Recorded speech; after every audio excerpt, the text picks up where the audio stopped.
Hi, Alay Yajnik with FocalPoint Business Coaching here. To perform at their best, firms need to have the right people in the right roles. And for you to maximize your success, you need to know which role you're best at.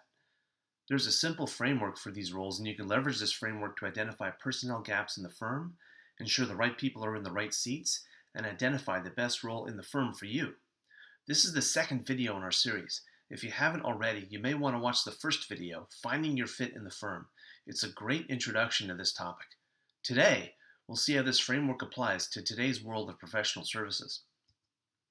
This video is for partners and associates in law firms, accounting firms, and other professional services where the associate partner shareholder structure exists. If you're an associate, you'll receive ideas to maximize your career potential. If you're already a leader in your firm, you'll find this video thought-provoking as you think about your firm's future. The Finders, Minders, Grinders framework was developed by Meister in 1993 in his excellent book, Managing the Professional Service Firm.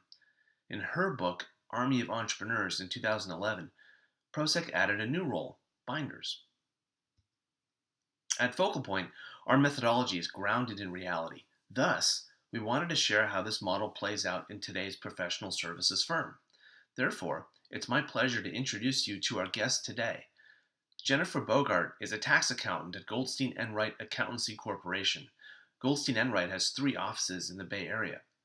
Jennifer works one-on-one with individuals and small business owners to provide accounting and business advice and services. She has worked in both the legal and accounting professions and is responsible for recruiting new talent into her firm. Thus, she brings a unique and compelling perspective to discuss this framework. Jennifer received her JD with honors from Quinnipiac University School of Law. Jennifer, it's a pleasure having you with us today, and thank you for your time. Can you share with us how you have seen this model play out at law firms? I think that successful firms have people who fill all of these roles. And I definitely agree with the article that new professionals tend to resemble the grinder role. And coming in as a new professional, you have to work really, really hard in your field, and you have to put in a lot of time and effort to get good at it. And I think that this process really helps people who are new in a field to determine whether they belong there, whether they're interested in the work they're doing and they enjoy doing the work.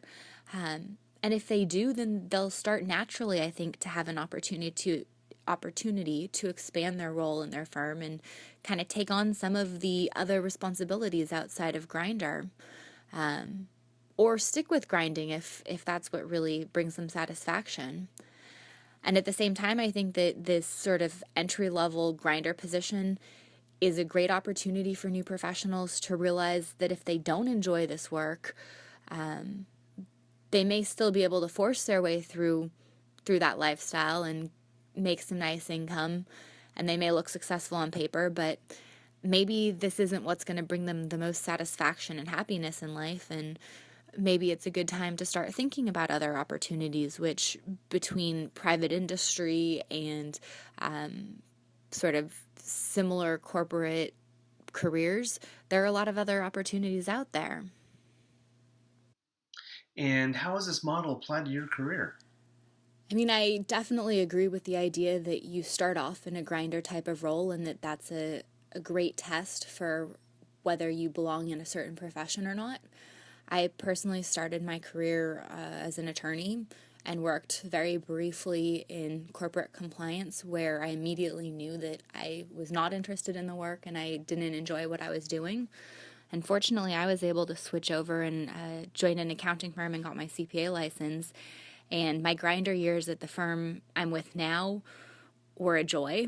They were exhausting, and I wouldn't want to be back in that position again. I don't think I have the stamina for it anymore, but I loved what I was learning, and I very much appreciated the opportunity to be learning, so it made the amount of work and the hours a lot more bearable.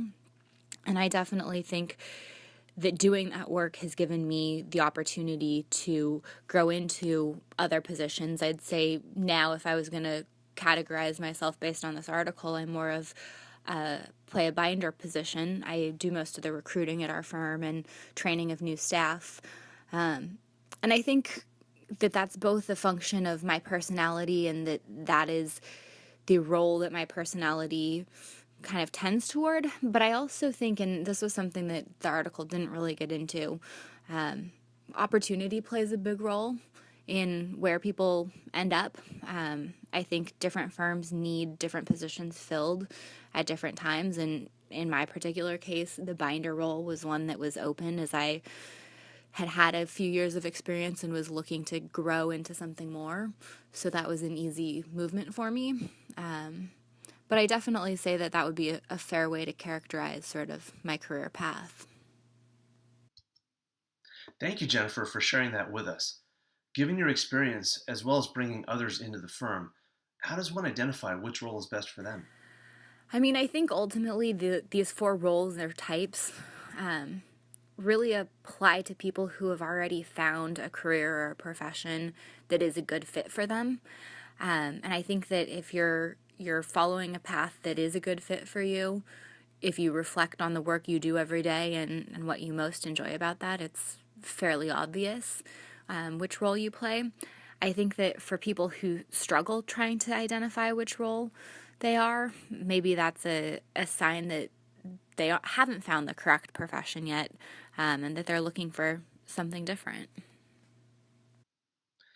If a grinder was watching this video, and many of them are, what advice would you give to them?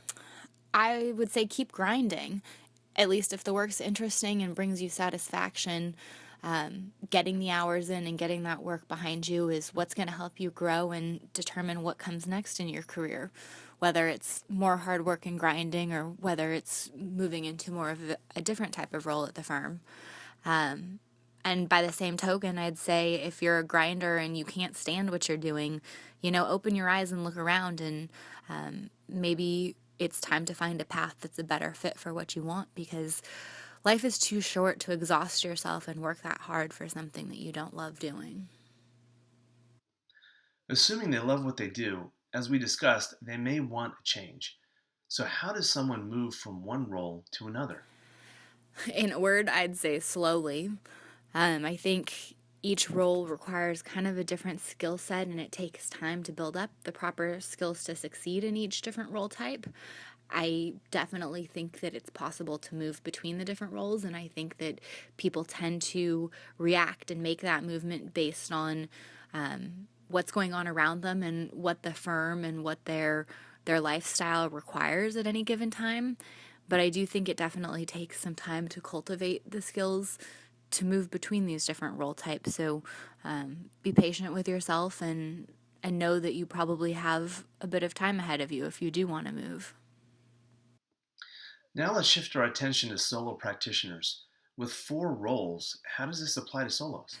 I'd say it applies probably in two ways. First of all, as the article suggests, sole practitioner probably trends towards one of these role types. And they should be aware of that when they're kind of designing their practice and thinking about what kind of clients they want to take on and how they want to market themselves.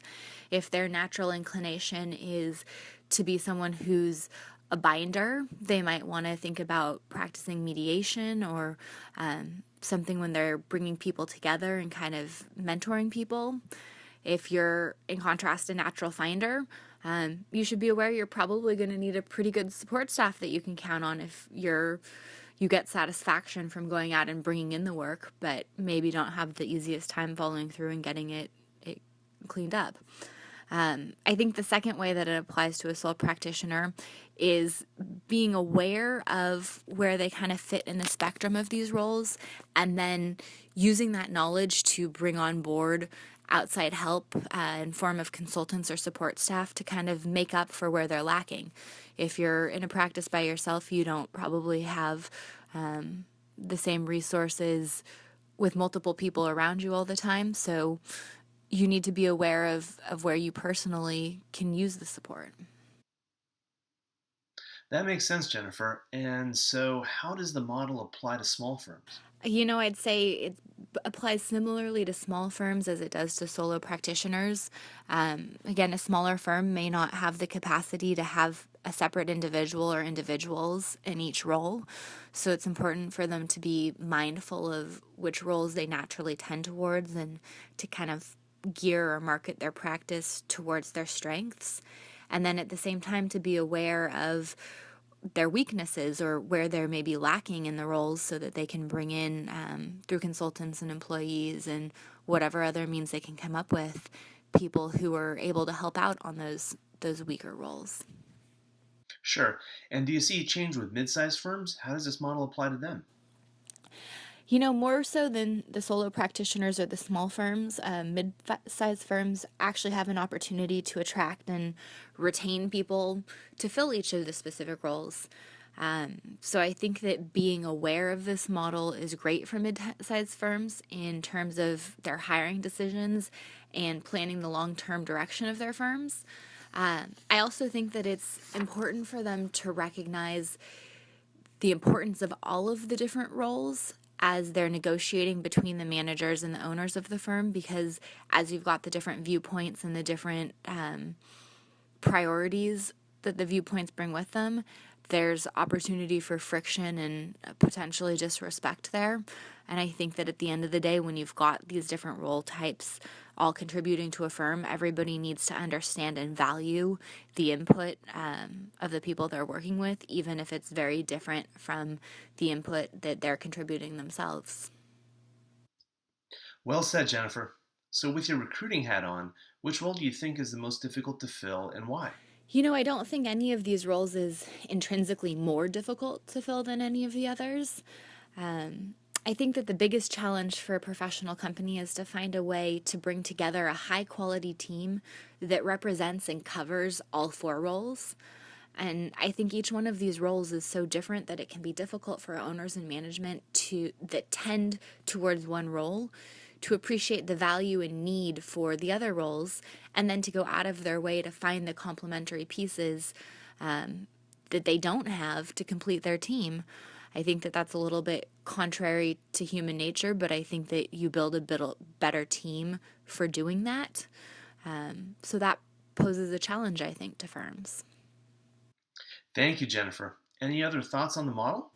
I think it's an interesting model to get people thinking about different professional roles that can exist within a company, and also for classifying the people who've been successful in their profession already.